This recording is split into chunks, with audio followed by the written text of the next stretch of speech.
नमस्कार दोस्तों, जय हिंद, वंदे मातरम। आप सभी का स्वागत अभिनंदन है टीटी फैमिली शिक्षकों के परिवार जायसवाल कोचिंग सेंटर पर, पावर्ड बाय शिक्षा ही प्रकाश है। आप सभी का स्वागत अभिनंदन है। एनालिसिस पेपर में बात करेंगे आज सेकंड शिफ्ट में क्या पूछा गया, और भाग आ भाग बा दोनों की बात करेंगे। पार्ट ए में जो 30% का रहेगा उसकी भी बात करेंगे, पेडागोजी के प्रश्नों की बात करेंगे, और आपके पार्ट बी की भी बात करेंगे। कुछ फर्स्ट पेपर के भी रह गए हैं उसकी बात करेंगे, और जो आज हाईएस्ट रैंक रहा, स्कोर कितना रहा, ज़्यादातर कितने अंक पर ज़्यादा नहीं जा रहे हैं लोग, पूरी चर्चा करने वाले हैं। तो वीडियो पे अंत तक जरूर बने रहें। वीडियो के एक बार दिल से लाइक कर दीजिएगा और प्यारा सा कमेंट कर दीजिएगा कोई भी फीडबैक हो, और टेलीग्राम से अवश्य जुड़िए ताकि सभी लोगों जो भी फीडबैक मिल सके, और आप लोग फीडबैक दे भी सकते हैं और वहाँ पे फीडबैक मिल भी रहे हैं। तो टेलीग्राम का ग्रुप का लिंक मैं दे दूंगा, या सर्च कर सकते हैं जायसवाल कोचिंग सेंटर। तो चलिए शुरुआत करते हैं। पहले हम भाग दूसरे की बात कर लेते हैं, इसके बाद भाग आ की बात करेंगे। ठीक है, पहले भाग ब की बात कर लेते हैं, जो कि 120 क्वेश्चन का आना हिंदी का आया था। इसके बाद फर्स्ट पार्ट की भी बात करते हैं। देखिए, मुहावरे जो है सबसे ज़्यादा यहाँ पे देखा गया है। मुहावरे 5 से 6 प्रश्न मुहावरे के पूछे गए हैं सेकंड शिफ्ट में। मुहावरे, लोकोक्तियाँ। अयोग वाह वर्ण से प्रश्न आया था। जी हाँ, अयोग वाह से प्रश्न आया हुआ है, तो अयोग वाह भी पढ़ लीजिएगा। अब हिंदी भाषा शब्द किसने लिखा, यह पूछा गया भैया। हिंदी भाषा शब्द किसने लिखा, यह पूछा गया है। जयशंकर प्रसाद की रचनाएं पूछी गई हैं। पहले पार्ट में किनकी रचनाएं पूछी गई थी? आपके कलम का सिपाही और हिम तरंगिणी, जो माखनलाल चतुर्वेदी, अमृत राय, इनसे संबंध पूछा गया है। इस में जयशंकर प्रसाद रचनाएं पूछी गई हैं। और हिंदी साहित्य में व्याकरण 50% आया है, और रचनाएं और साहित्य 50% आया है। तो व्याकरण 50% है, 50% रचनाएं, और यह अदर आपके हैं जो पार्ट है। जैसे मेरी असफलताएं किसने लिखी। और ज़्यादातर देखिए परेशान किस में हो रहे हैं लोग, विरोधी में परेशान हो रहे हैं। विरोधी क्या होता होगा, तो विरोधी को ही विलोम बोला जाता है, तो इसमें परेशान होने की आवश्यकता नहीं है। विरोधी करके आया था, और 4-5 प्रश्न विरोधी करके आए हुए थे। पहले शिफ्ट में भी आए हैं, 2-3 प्रश्न जो है सेकंड शिफ्ट में भी आए हैं। तो विरोधी और विलोम के प्रश्न आ रहे हैं। और अंतस्थ व्यंजन से आया हुआ था पहले आपके जो शिफ्ट में आया था, जैसे यारा लावा अंतस्थ व्यंजन से आया हुआ था। स्वर संधि से एक प्रश्न आया हुआ था फर्स्ट पार्ट में। कुछ फर्स्ट पार्ट का पूरा रिव्यू नहीं हो पाता, तो फर्स्ट पार्ट का भी हम बता रहे हैं। चंद्रायन, जी हाँ दोस्तों, चंद्रायन किसकी रचना है, यह प्रश्न आया हुआ था। और धातु के अंत में लगने वाले को क्या कहते हैं, तो सभी लोग जानते हैं, प्रत्यय। तो प्रत्यय और उपसर्ग से प्रश्न पूछा जा रहा है। और पंचम वर्ण कौन सा है, ये इस प्रकार का कोई आया हुआ था। तो कमेंट आपके आए हुए हैं और उन्हीं के द्वारा हम यहाँ पे बता रहे हैं। कुछ लोग जुड़े हुए हैं, तो डायरेक्टली इसीलिए बोलता हूँ टेलीग्राम से जुड़ जाइएगा, ताकि सभी लोगों का रिव्यू अच्छे तरीके से मिल सके, आप लोग भी वहाँ रिव्यू ले, ठीक है, प्राप्त हो सके। और नाटक आया था कि इनमें से कौन सा नाटक जो है डॉक्टर राम कुमार वर्मा की नहीं है।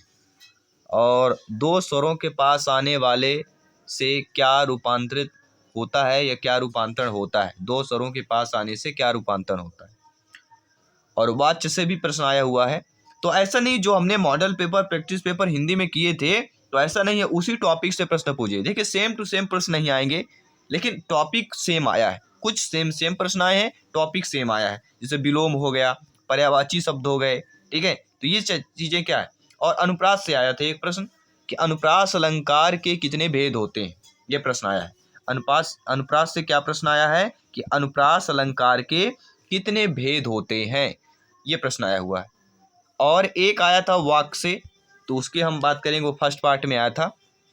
और आज का हाईएस्ट हमें मिला है दोस्तों 117 और 118, इतना हाईएस्ट है। और ज़्यादातर लोग, मैं बता रहा हूँ कहाँ पे अरज रहे हैं, ज़्यादातर लोग 55 से लेके 65 के बीच ज़्यादातर स्कोर यहाँ पे अरज रहे लोग। इससे ज़्यादा क्रॉस नहीं हो पा रहे हैं, आधे से ज़्यादा, ठीक है। तो क्वालिफिकेशन सभी लोगों को पता ही होगा कि अगर आप जनरल कैटेगरी से हैं तो उसके लिए आपको 90 मार्क्स लाना ही पड़ेगा। एंड ओबीसी ST SC से हैं या EWS आपका कैटेगरी से हैं, इसके लिए आपको 75 मार्क्स लाना है। तो ये चीज़ें हो गई। अब बात करेंगे फर्स्ट पार्ट में क्या क्या पूछा गया है, पूरी बात करेंगे। देखिए पहले बात हम पेडागोजी की बात कर लेते हैं। पेडागोजी जो प्रश्न आए, मॉडरेट प्रश्न आए हुए हैं। पेडागोजी में किस प्रकार के प्रश्न पूछे गए? मॉडरेट प्रश्न पूछे गए हैं। जैसा हम ये 30 प्रश्न जो डेली 7 PM में करते हैं, उसी प्रकार के लगभग प्रश्न पूछे गए हैं। कथन वाले प्रश्न पूछे गए हैं और पेडागोजी मिक्स पूछी गई है। तो ऐसा पता नहीं चलता है कि कितने नंबर की है, ठीक है, ऐसा रिव्यू में पता चला है। तो रिव्यू कह सकते हैं, फर्स्ट पार्ट मॉडरेट थोड़ा आया हुआ है, घुमा फिरा के पेडागोजी पूछी गई है। और पेडागोजी में जो पार्ट है आपका, वह जीन पियाजे जी का पार्ट है शिक्षा शास्त्र पेडागोजी में, और वाइगोस्की, ये दो पार्ट आपके मिले हुए हैं, वाइगोस्की और जीन पियाजे जी का। ये दो टॉपिक पेडागोजी फर्स्ट पार्ट में पूछे जा रहे हैं और मॉडरेट प्रश्न पूछे जा रहे हैं, ठीक है। इसके साथ साथ आपके जो पहले पार्ट में मुहावरे लोकोक्तियाँ हैं, तो 1 नंबर की मुहावरा लोकोक्ति आ रही है। इसके साथ साथ ग्रामर पोर्शन की अगर मैं बात करूं, तो 7 PM में जैसा हम कर रहे हैं उसी प्रकार का लगभग सेम टू सेम आ रहा है। वही नहीं आ रहे हैं, लेकिन शब्द बदले जा रहे हैं, टॉपिक वही आ रहा है।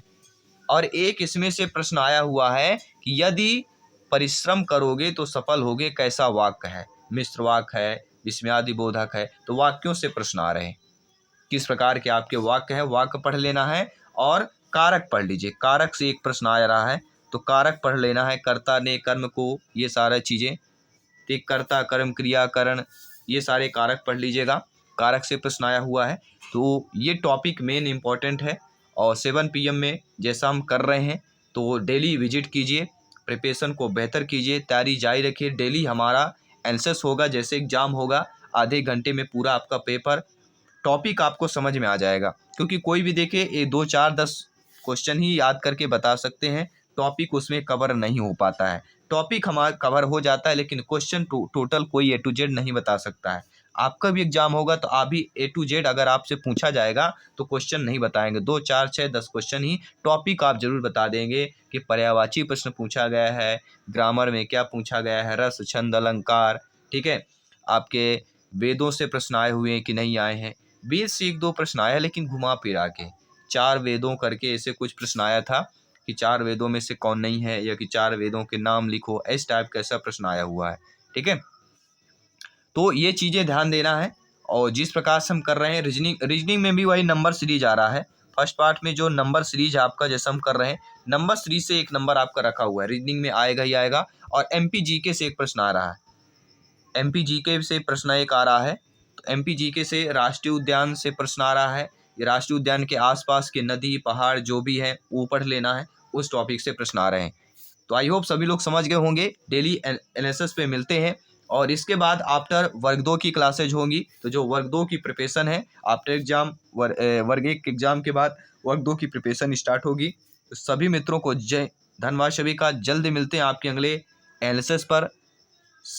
धन्यवाद सभी का। शुभ रात्रि, गुड नाइट, धन्यवाद।